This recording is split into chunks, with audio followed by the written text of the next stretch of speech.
मेरी दोस्त की बीवी बहुत खूबसूरत थी। मैं उससे मोहब्बत कर बैठा था। मैं अपने दोस्त को रोज़ मजबूर करता कि वह अपनी बीवी को तलाक दे दे। लेकिन वह मेरी लाख कोशिश के बाद भी अपनी बीवी को तलाक नहीं दी। जब उसने अपनी बीवी को तलाक नहीं की, तो फिर मैं अपने दोस्त के जूस में ज़हर मिला दिया। फिर मैं उसकी खूबसूरत बीवी से शादी कर ली। शादी की रात जैसे ही कमरे में गया, उसकी बीवी को देखकर मेरी चीख निकल गई, क्योंकि उसके जिस्म पर मेरा नाम नितिन है और मैं एक मिडिल क्लास फैमिली से हूँ। लेकिन मेरा दोस्त राजन एक अमीर ख़ानदान से था। मेरा दोस्त राजन और मैं बहुत अच्छे दोस्त थे। हम दोनों के बीच बहुत अच्छी दोस्ती थी। लोग हमारी दोस्ती की मिसाल देते थे। वह मेरे भाई की तरह था। मुझे किसी भी चीज़ की उसने कभी कमी महसूस नहीं होने दी थी कि वह मेरा दोस्त है। वह मेरे भाइयों की तरह था। मुझे किसी चीज़ की ज़रूरत पड़ती तो मुझे राजन ही दिलवा दिया करता, चाहे वो कितनी भी महंगी चीज़ क्यों ना हो। इसीलिए मुझे राजन की दोस्ती अच्छी लगती थी। ऐसा नहीं था कि हमारी दोस्ती कुछ ही दिनों की थी, बल्कि हमारी दोस्ती स्कूल से कॉलेज और कॉलेज से यूनिवर्सिटी तक हम बचपन से साथ बड़े हुए थे। मैं उससे जो भी चीज़ मांगता वह मुझे दे देता। कभी मना नहीं करता था। मोबाइल, जूते, घड़ी, वह हर चीज़ मुझे ला कर देता। कभी भी बदले में मुझे कुछ भी नहीं मांगा। मैं भी राजन से बहुत प्यार करता था, उसे दिन से सच्चा दोस्त मानता था। यूं ही बचपन से लेकर कॉलेज तक हमारी दोस्ती बनी रही। और फिर एक दिन राजन की ज़िंदगी में एक लड़की आई जिसने वह बहुत प्यार करता था। राजन से सुना था कि वह लड़की बहुत खूबसूरत है, कि ऊपर वाले ने उसे खुद अपने हाथों से बनाया है। राजन उससे बहुत ज़्यादा मोहब्बत करता था। वह यह चाहता था कि वह लड़की उससे शादी हो जाए, लेकिन वह लड़की किसी और यूनिवर्सिटी में पढ़ती थी। राजन ने एक दिन उससे अपनी मोहब्बत का इजहार कर चुका था, लेकिन वह लड़की नहीं मानती थी और हमेशा इग्नोर कर देती थी। लेकिन दोनों के बीच में जात पात का बहुत फ़र्क था। मैंने राजन से कहा, लड़की कभी नहीं मानेगी मुझसे शादी करने के लिए, क्यों ना, क्योंकि यह लोग अपनी बिरादरी और किसी दूसरी जात से शादी नहीं करते। लेकिन राजन नहीं मानता था। वह कहता था कि मैं उसे अपना बनाकर ही रहूँगा, वह किसी भी सूरत में हासिल करके ही रहूँगा। मैंने अभी तक उस लड़की को कभी नहीं देखा था, बस राजन के मुंह से उसकी बातें सुनता था। मैंने कभी इस बात की दिलचस्पी नहीं दी थी कि मैं उसको देखूं। हमारी यूनिवर्सिटी में सब लड़कियां उससे बहुत मजाक उड़ाती थी। राजन अपना दिल उस दूसरी यूनिवर्सिटी की लड़की को दे बैठा था। इस यूनिवर्सिटी में लड़कियां कम पड़ी थी, जो राजन ने दूसरी यूनिवर्सिटी की लड़की के पास जाना पड़ा। इस यूनिवर्सिटी में खूबसूरत से खूबसूरत लड़कियां राजन की दीवानी थी, क्योंकि राजन था ही इतना हैंडसम, वह इतना अमीर और हैंडसम था कि सब लड़कियां उस पर मरती थी। ये सारी लड़कियां पैसे की और उसकी खूबसूरती की दीवानी थी। यह बात मैं जान चुका था। इसके साथ रहकर की दुनिया में जीने के लिए पैसे की बहुत ज़्यादा ज़रूरत है, पैसे वाले की बहुत अहमियत है। क्योंकि मैंने देखा था अक्सर यूनिवर्सिटी में सब लड़के राजन के पीछे होते थे और वह चाहते थे कि राजन से दोस्ती हो जाए, और लड़कियां भी तो यही चाहती थी कि राजन इनके अपनी गर्लफ्रेंड बना ले। राजन की तरफ लड़के और लड़कियां सब उसको देखते थे, मेरी तरफ कोई नहीं देखता था। इसीलिए, क्योंकि मैं एक मिडिल क्लास फैमिली से था, हालांकि मैं कम हैंडसम नहीं था, अच्छी खासी पर्सनैलिटी थी मेरी, लेकिन फिर भी लड़कियां मेरी तरफ नहीं देखती थी। मेरी यूनिवर्सिटी की फ़ीस भी जैसे तैसे मेरी माँ पूरी करती थी, और फिर इसके अलावा जो भी मेरे खर्चे होते वह सब राजन से पूरा करता था। इसीलिए मुझे किसी भी चीज़ की अगर ज़रूरत पड़ती तो मैं राजन को बोल दिया करता था। इसी तरह मेरी सारी ज़रूरतें पूरी हो रही थी। राजन की फैमिली में सिर्फ उसका एक भाई और दो बहनें थी। उसके माँ बाप थे, जबकि मेरी फैमिली में मैं था और मेरी तीन बहनें थी और मेरी माँ थी। मेरे पापा बहुत पहले ही अकेला छोड़कर इस दुनिया से चले गए थे। मेरी इन एक बहन की शादी हो चुकी थी और दो घर पर अभी बसाना बाकी था। दोनों बहनें जैसे तैसे घर का खर्च चलाती थी। दोनों ने पढ़ाई पूरी करने के बाद जॉब कर रही थी। मेरी माँ सिलाई कढ़ाई करके घर का खर्चा पूरा किया करती थी। जैसे कि मैं आपको बताया कि मेरे खर्चे में पूरा कर दिया करता था, इसीलिए घर में थोड़ी बहुत बचत भी हो जाया करती थी। मैं तीन बहनों का इकलौता भाई था, इसीलिए घर में मेरी हर ख्वाहिश का मान रखा जाता था। मेरी खुशी से सबसे पहले अहमियत दी जाती थी। मेरी हर ख्वाहिश पूरी होती थी, मैं घर का लाडला था, इसीलिए मुझे अपनी बात मनवाने का बहुत शौक भी होता था। राजन अब पहले से परेशान रहने लगा था वह, और मुझे दिन रात यही कहता कि इस लड़की के बिना मेरा गुजारा नहीं हो सकता। इसकी इच्छा इतनी थी कि वह लड़की एक बार इससे बात कर ले, वह इसे अपने दिल की बात कह सके, लेकिन वह लड़की इसे मौका ही नहीं देती थी कि राजन उसे अपनी दिल की बात कुछ कह सके। इसकी पढ़ाई जैसे ही पूरी होती तो उस लड़की को गाड़ी लेनी आती थी और गाड़ी में बैठकर चली जाया करती। आज इस लड़की से कैसे करके वह खुद बात करूँगा। उसकी यूनिवर्सिटी गया था, हम उस लड़की के बाहर आने का इंतज़ार कर रहे थे। राजन मुझे बहुत रोक रहा था कि नितिन यार रहने दो, आज नहीं करते, बाद में लड़की से रास्ता रोक कर उससे बात करना यह ठीक नहीं है। लेकिन मैं उसकी यह एक ने सुनी और मैं यह पक्का इरादा कर लिया कि आज मैं इससे बात करके ही रहूँगा। कुछ देर बाद वह लड़की गेट से बाहर निकली। उसने बहुत ही अच्छे तरीके से कपड़े पहने हुए थे, गले में दुपट्टा लिया हुआ था जिसे उसने अपने आप को अच्छी तरह से ढक रखा था, चेहरे पर मास्क लगाई हुई थी। वह जैसी गेट पे बाहर निकली तो मैं उसके सामने आ गया। राजन मेरे पीछे ही था। मैंने उससे कहा कि वह लड़की मेरी तरफ देखने लगी तो मैंने उससे बिना कुछ सोचे कह दिया कि यह मेरा दोस्त है, आपकी यूनिवर्सिटी में इतनी दूर से आता है और आप इसे देखती भी नहीं, आपसे बहुत मोहब्बत करता है। उस लड़की से इतना कहा था ना था कि वह उस लड़की ने जोर का थप्पड़ मेरे गाल पर मार दिया और यह कहते हुए तुम दोनों को शर्म नहीं आती एक लड़की का रास्ता रोक कर उससे बातें करते हुए? क्या तुम लोगों के घर में माँ बहन नहीं है जो दूसरों की बेटी को इस ऐसे पीछा करते हो, उसका तमाशा बनते हो? मुझे बहुत गुस्सा आया। मैंने राजन से कहा कि तुम भी इस लड़की से मोहब्बत करोगे जिसने तुम्हारे दोस्त को थप्पड़ मारा। यह खामोश हो गया। थोड़ी देर बाद उसने मुझे जवाब दिया कि मैं तो तुमसे पहले ही कहा था कि यह काम मत करो, लेकिन तुमने मेरी एक न सुनी, अब नतीजा भुगतो।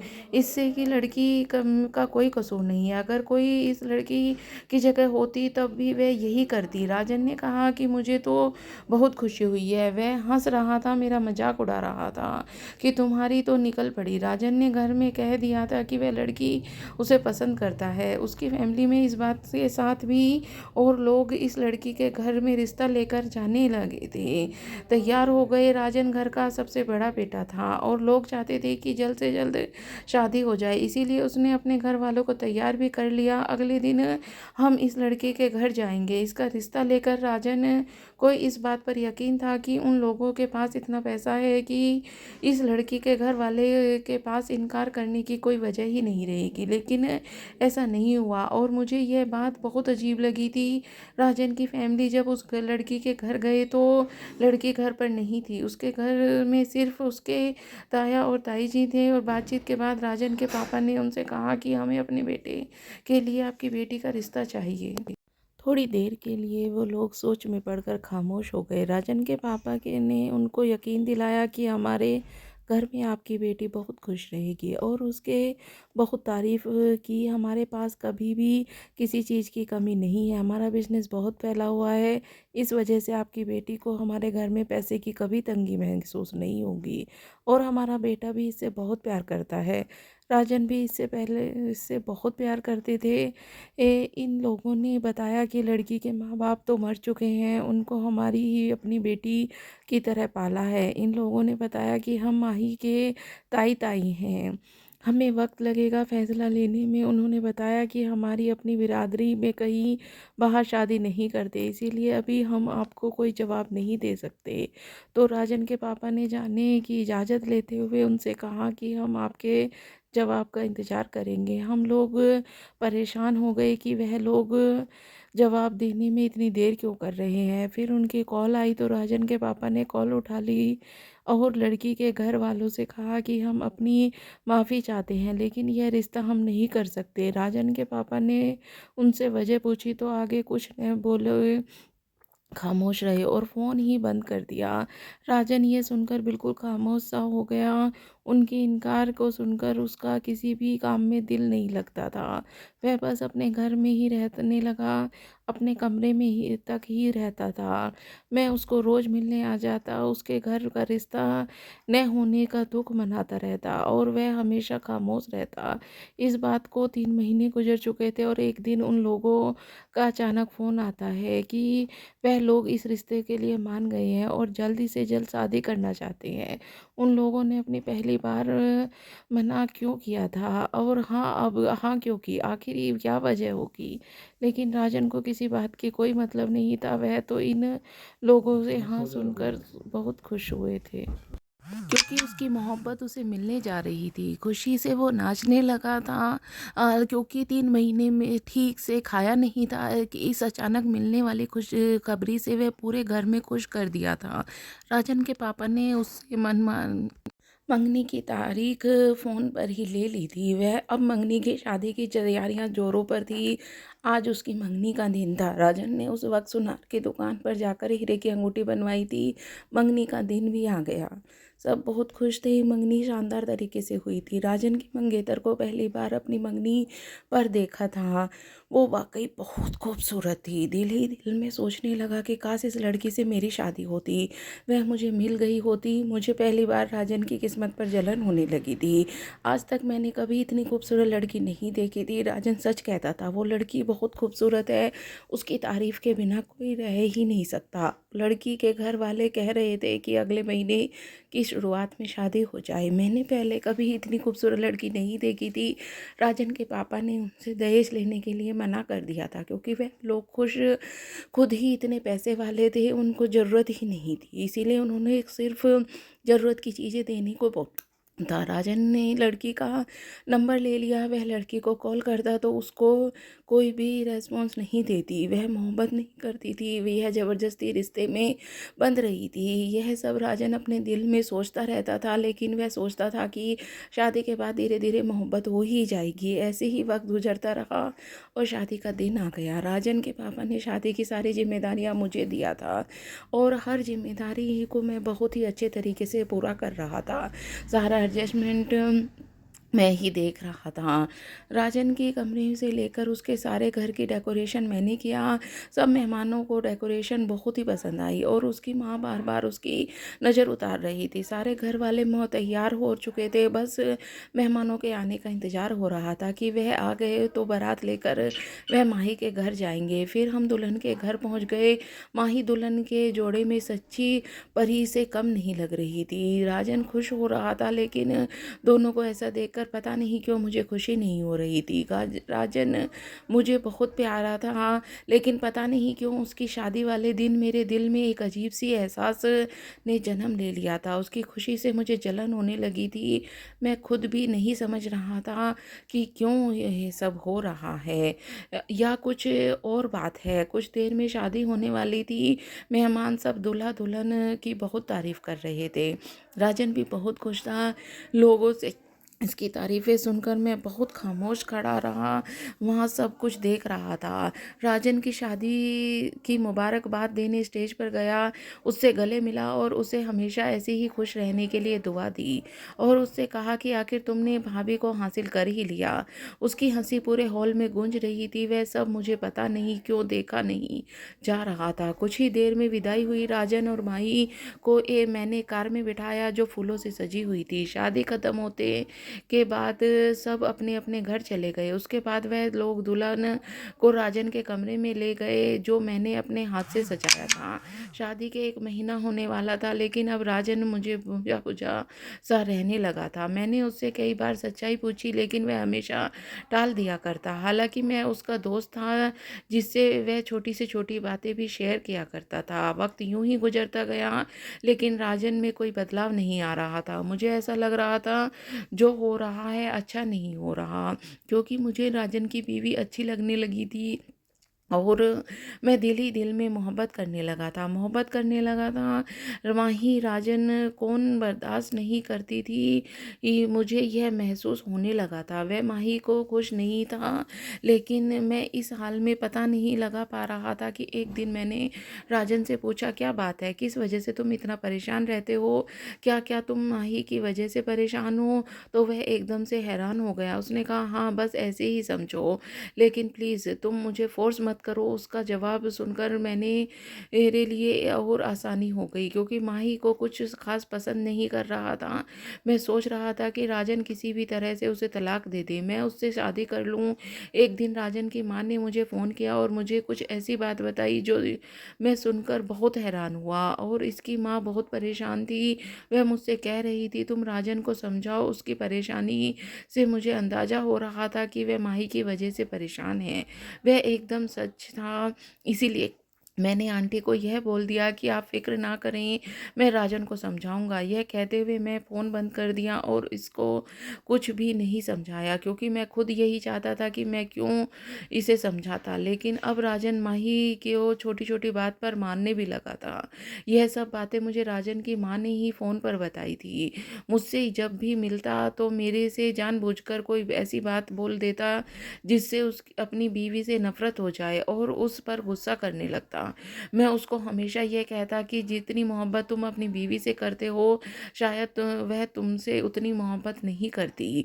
हो सकता है उसकी ज़िंदगी में तुमसे पहले कोई हो, इसीलिए शादी उसने अपने ताया और ताई के दबाव में डालने पर की हो। मैं उसे बहुत उकसाता था कि वो उसे तलाक दे दे, राजन उसे अपने घर से निकाल दे। मैं चाहता था कि राजन उसे हमेशा हमेशा के लिए छोड़ दे, उसे तलाक दे, लेकिन वो ऐसा नहीं कर रहा था। मैं नफ़रत के आग में बहुत आगे जा चुका था। मुझे महसूस होती थी कि इस मेरी दोस्ती कहीं गायब हो गई है। मेरा मकसद यह था कि मैं माही को किसी भी तरह हासिल करूं, लेकिन राजन तलाक नहीं दे रहा था, तो मैं अब राजन की जान से मारने की कोशिश करने लग गया। मेरा कोई भी मंसूबा काम नहीं कर रहा था। मैंने यह सोच लिया था कि किसी के खाने की चीज़ में ज़हर मिला दूं, और फिर मैं शाम को फ़ोन किया। अब आज का डिनर मेरी तरफ से खाना खाने के बाद हम बाहर कार में आकर बैठ गए। मैं इसके लिए जूस ले आया और फिर उसे ज़हर मिला दिया और राजन ने मेरे सामने पीना शुरू कर दिया। थोड़ी देर बाद वह बेहोश हो गया और नीचे गिर गया और उसके मुंह से झाग निकलने लगी। यह सब तो कुछ देखकर पहले तो मैं थोड़ा डर गया, पर यह सब कुछ देखकर मैं जल्दी से अस्पताल गया और उसकी माँ को फ़ोन किया। लेकिन सब लोग की होश उड़ गई जब डॉक्टर ने बताया कि राजन अब इस दुनिया में नहीं रहा। फिर क्या था, इसके माँ बाप वहीं पर रोने लगे। मैंने उनकी और उनकी बहन भाई को भी अस्पताल फ़ोन करके बुला लिया। वह लोग भी वहाँ पर आए और सभी रोने लगी। मैं भी उनके सामने रोने की एक्टिंग करने लगा और उसका अंतिम संस्कार कर दिया। अब मुझे कोई भी अफ़सोस नहीं था कि मैं क्या कर रह दिया है। मुझे बस माही को हासिल करने का भूत सवार हो गया था। इसीलिए मैं किसी भी हद तक गुज़र सकता था। राजन को गए अभी 5 महीने हुए थे कि तब राजन के माँ-बाप ने सोचा कि माही अभी जवान है, इसकी शादी कहीं और कर देनी चाहिए। माही सास-ससुर इसके लिए रिश्ता तलाशना शुरू कर दिया। मैंने उनसे कहा कि आपको कहीं और रिश्ता देखने की ज़रूरत नहीं है, माही से मैं शादी करूँगा। इन लोगों को इस बात पर कोई ऐतराज़ नहीं था, क्योंकि मैं राजन के बचपन का दोस्त था। वह मुझे बहुत ही अच्छी तरह से जानते थे। राजन के माँ बाप ने माही से पूछा तो वह शादी के लिए राज़ी नहीं हो रही थी, लेकिन राजन के माँ बाप ने माही को समझाया कि बेटा, तुम अभी जवान हो, तुम्हारी आगे पूरी ज़िंदगी पड़ी है, तुम्हें शादी कर लेनी चाहिए। फिर नितिन बहुत ही अच्छा लड़का है, तुम्हें हमेशा खुश रखेगा। तुम यहाँ से कहाँ जाओगी? तुम्हारे अपने सगे माँ बाप नहीं है, तुम्हारे साथ आई है वह तुम्हें अपने लिए अब प्यार नहीं होगा। अपने सगे माँ बाप भी नहीं हैं। माही ने मजबूरी में माही ने शादी के लिए हाँ कहती है। इस तरह मेरी और माही की बहुत ही सादगी से शादी हो गई। मैं बहुत खुश था। आज मेरे दिल के अरमान पूरे हो रहे थे। जिस मकसद को पूरा करने के लिए मैंने अपने दोस्त की जान ली थी, वह मेरा मकसद पूरा हो गया था। माही मेरी बन गई थी, आज मेरी सुहागरात थी। मेरे दिल में जज्बात मचल रहे थे। मेरी बहनें और माँ भी बहुत खुश थी। राजन और की माँ बाप ने माही की शादी बिल्कुल एक बेटी की तरह ढेर सारा चीज़ भी दी थी। इतनी खूबसूरत, ऊपर से ढेर सारा चीज़। मेरे घर वाले बहुत खुश थे। शादी की रात आई, मेरी बहनों ने माही को सजाकर दुल्हन बनाकर मेरे कमरे में बिठा दिया। मैं अपने कमरे में मचलते जज्बातों को लेकर कमरे में दाखिल हुआ, लेकिन अंदर का मंजर देखकर मेरी चीख निकल गई, क्योंकि माही के सामने बैठकर दुल्हन की बजाय कफन ओढ़कर लेटी हुई थी। मैंने उसके पास गया, मेरा दिल धड़क रहा था। यह सब क्या है? पता नहीं माही कफन क्यों ओढ़ रखी है। मेरा दिल में अफसोस होने लगा। मुझे लगा शायद राजन की मौत से माही को बहुत बड़ा झटका लगा है, इसीलिए शायद उसने ऊपर कफन ओढ़ लेती है। हो सकता है इसका राजन को याद करने का अपना एक अलग तरीका है। मैंने माही को आवाज़ लगाई, माही यह सब क्या है? जितना दुख तुम्हें राजन की मौत का है उतना ही मुझे भी है, क्योंकि सिर्फ एक ही मेरा दोस्त था, लेकिन अब इस दुनिया में से जा चुका है और हम एक रिश्ते में आ चुके हैं, तो हमें अभी अब उसको भूलना ही होगा। हम अपनी नई ज़िंदगी की शुरुआत लेकिन माही ने कहा, मैं यह सब राजन को याद नहीं कर रही, बल्कि मैं अब हमेशा ऐसा ही करूँगी। मैं तो जब राजन की बीवी थी तब भी रात को कफन ओढ़ कर लेटती थी। मुझे कफन के बिना नींद नहीं आती है। अब तुम्हें भी मुझे ऐसे ही झेलना होगा। मैंने कभी राजन को भी पति होने का हक नहीं दिया था कि वह मेरे पास आए और मेरे जिस्म को हाथ लगाए। मैं बहुत तुम्हें भी यह हक नहीं दूंगी। क्या तुम जिस जिस को हाथ लगाओगे? तो मैं न ही राजन की शादी के लिए राजी थी और न ही तुमसे। मेरी जबरदस्ती शादी कराई गई। अब तुम्हारे साथ भी मेरे सास ससुर ने जबरदस्ती शादी करवाई। मैंने दोनों ही शादी के खिलाफ थी। माही की बातें सुनकर मेरे ऊपर आसमान टूट पड़ा। मुझे नहीं मालूम था कि राजन और माही के बीच लड़ाई झगड़े की क्या वजह थी। शायद दोनों के बीच लड़ाई झगड़े की यही वजह थी कि माही हर रात को कफन ओढ़ कर सोया करती थी और राजन ने माही से परेशान रहता था। उसे इतनी खूबसूरत बीवी को अपनी मोहब्बत तो पा लिया था, लेकिन उसे हासिल नहीं कर सका। मेरा दिल अब खून के आंसू रो रहा था। यह सब मैंने क्या कर दिया? अपनी जान से प्यारे दोस्त की जान ले ली। मैंने माही से कहा, माही यह सब गलत है। आप तो मेरी बीवी हैं, तो मेरा तुम पर पूरा हक है। तुम इस कफन ओढ़ कर नहीं सो सकती। तुम्हें मेरी बीवी होने का हक मुझे देना होगा। माही ने कहा, अगर तुमने मेरे जिस्म से कफन हटाया तो मैं खुद को ख़त्म कर लूँगी। इसकी बात सुनकर मैं बहुत डर गया और खामोशी से साइड में होकर लेट गया। मेरी शादी को 15 दिन हो चुके थे। माही रोज रात को कफन ओढ़कर सोती। पूरी रात मेरा दिल दहशत में रहता। मुझे लगने लगा था कि माही एक दिमागी मरीज है। एक रात मुझसे बर्दाश्त नहीं हुआ। माही कफन ओढ़कर सो रही थी। मैंने आंखें खोलकर देखा, माही बेखबर सो रही है। मैंने उसके ऊपर से का कफन उतार दिया। मैंने उसे बाहों में भर लिया, लेकिन यह क्या, मेरे हाथ लगाते ही उसकी पीठ पर कुछ मुझे अजीब सा महसूस हुआ। जैसे ही उसकी पीठ पर कुछ था, मुझे अपनी उंगलियों के नीचे महसूस हो रहा था। मैंने माही के कपड़े हटाकर देखा तो पूरी पीठ पर दीपेश नाम लिखा हुआ था। उसकी पीठ पर देखकर मेरा सारे राज खुलकर सामने आ चुके थे। मैंने पूछा, दीपेश नाम क्यों लिखा है? उसने कहा। माही आंखें झुकाकर आंसू बहा रही थी। पूछने पर कहने लगी, मैंने अपने जिस्म पर कभी किसी और का हाथ लगने नहीं दिया था, इसीलिए कफन ओढ़कर सोया करती थी ताकि राजन और तुम कभी हाथ न लगा सको। मैं दीपेश नाम के लड़के से प्यार करती थी। वह मेरे साथ मनमानी करता था। अगर मैं कभी और को देख लेती तो मेरे ऊपर बहुत जुल्म करता था। मैं उसके से पीछा छुड़ाना चाहती थी, लेकिन किसी तरह मेरा पीछा नहीं छोड़ रहा था। एक बार मैंने शॉर्ट कपड़े पहने हुए थे और उसके साथ बैठी हुई थी। कुछ लड़के मुड़ मुड़ कर मेरी तरफ देख रहे थे। उसने मुझे अपने घर लेकर आया और फिर उसने मेरी पीठ पर एक तेज धार नुकीली चीज़ से अपना नाम लिख दिया। उसने कहा कि तुम सिर्फ और सिर्फ मेरी हो। उसका दीवानापन देखकर मैं बहुत ज़्यादा डर गई थी। मेरी पूरी पीठ लहूलुहान हो गई। मैं किसी तरह छुड़ाकर अपने घर आई थी। मेरे माँ बाप तो इस दुनिया में नहीं रहे थे। मेरी ताई मेरे साथ अच्छा बर्ताव नहीं करती थी। अगर इन्हें मेरी सच्चाई पता चलती तो शायद मुझे घर से बाहर कर देते। फिर मेरे ऊपर ऊपर वाले की कृपा ऐसी हुई कि मेरे ताया का ट्रांसफ़र दूसरे शहर हो गया, हमने घर बदल दिया। इस तरह से दीपेश से मेरा पीछा छूट गया। लेकिन बाद में मुझे पता चला कि मैं दीपेश के बच्चे की माँ बनने वाली हूँ। उसी दिन में से ताया और ताई का रवैया मेरे लिए और भी खराब हो गया। उन्होंने तुम कहाँ ही मुंह दिखाने लायक नहीं छोड़ा। इसी बीच मेरे लिए राजन का रिश्ता आ गया।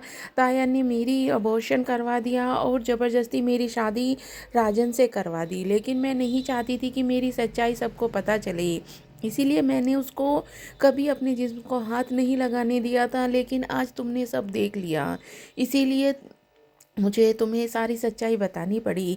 माही की सारी सच्चाई जानकर मेरी आंखें खुल चुकी थी। मुझे अपने दोस्त की जान जाने का बहुत दुख था। मैंने अपनी उसकी जान ली थी, मैं उसका गुनहगार था। मैंने माही के सामने अपने गुनाह को स्वीकार कर लिया कि राजन के जान से कोई और हादसा नहीं हुआ था, बल्कि मैंने उसे जानबूझकर मारा था। माही मेरी तरफ आंखें फाड़ फाड़ कर देख रही थी। इस तरह हम दोनों ही गुनहगार थे। मैंने माही से कहा कि मैं तुम्हारी हकीकत जानते हुए भी तुम्हें अपनाने को तैयार हूँ। माही ने कहा, जो इंसान अपनी जान से प्यारे दोस्त का नहीं हो सका, वो मेरे साथ कैसा वफा कर सकता है। मैं ऐसे इंसान के साथ अब और एक पल नहीं रह सकती। उसने उसी वक्त मेरा घर छोड़ दिया और मेरी ज़िंदगी से हमेशा हमेशा के लिए चली गई। आज मैं तन्हा अकेला अपनी गुनाहों की आग में जल रहा हूँ। मेरे हाथों बहुत बड़ा गुनाह हुआ था। माही अदालत के ज़रिए मुझसे तलाक ले ली। दिन ब दिन मेरी हालत ख़राब होती जा रही थी। मेरा किसी काम में मन नहीं लग रहा था। एक दिन मैं अपने ख़्यालों में मगन सड़क पर चला जा रहा था कि पीछे से एक कार ने मुझे एक्सीडेंट कर दिया। मैं सड़क पर गिरा था। खुदा का शुक्र था कि मुझे ज़्यादा चोट नहीं आई थी। गा गाड़ी वाले ने मुझे गाड़ी में बिठाया और अपने घर ले आया। उसने कहा, ठीक महसूस करो, फिर मैं तुम्हें तुम्हारे घर छोड़ दूंगा। मैं उसके घर पर बैठा उसके घर को देख रहा था। उसका घर बहुत ही खूबसूरत था। तभी एक लड़की कमरे से बाहर आती दिखाई दी। उस लड़की को देखकर ज़मीन आसमान मेरे आगे घूम गए। कमरे में निकलने वाली लड़की और कोई नहीं बल्कि माही थी। जो आदमी मुझे लेके आया था वह जल्दी से माही की तरफ बढ़ा और उसका हाथ पकड़कर बोला, माही देखो, इस लड़के का एक्सीडेंट मेरी वजह से हो गया है, तुम इसके लिए जूस ले आओ। माही भी मुझे ही देखते ही रह गई, लेकिन उसने मुझे देखकर नफरत सा मुंह बनाकर किचन में चली गई। मुझे कुछ समझ नहीं आ रहा था। कुछ देर बाद उस लड़के की कॉल आ गई जो मुझे गाड़ी में लेकर आया था। वह बात करते करते बाहर चला गया, मुझसे रुका नहीं गया। मैं माही के पीछे किचन गया। मैं माही से कहा, यह सब क्या है? माही ने कहा, यह दीपेश है। ये मुझे तलाश करता हुआ मुझ तक पहुंच गया। इसने अपने किए की मुझसे माफ़ी मांगी और अब खुदा का शुक्र है कि दीपेश एकदम ठीक है। वह मुझसे बहुत मोहब्बत करता है, मेरा बहुत ख्याल रखता है। हम दोनों की शादी हो गई है और मैं अपनी ज़िंदगी में बहुत खुश हूँ। खुशी तो माही के चेहरे से टपक रही थी। सच में वह बहुत खुश थी, लेकिन ऊपर वाले की सज़ा तो मुझे दी थी। ना मेरा दोस्त मेरे पास रहा और ना ही मुझे माही मिली पाई। मैं थके थके कदमों से माही के घर के से वापस आ गया और अब ऊपर वाले का रो रो कर दुआ करता हूँ कि ऊपर वाले मेरे गुनाहों का थोड़ा कम कर दे और मेरे दिल को सुकून दे। तो दोस्तों, आपको ये कहानी कैसी लगी? क्या मैंने अपने दोस्त के साथ सही किया? आप मुझे ये सब कमेंट करके ज़रूर बताना।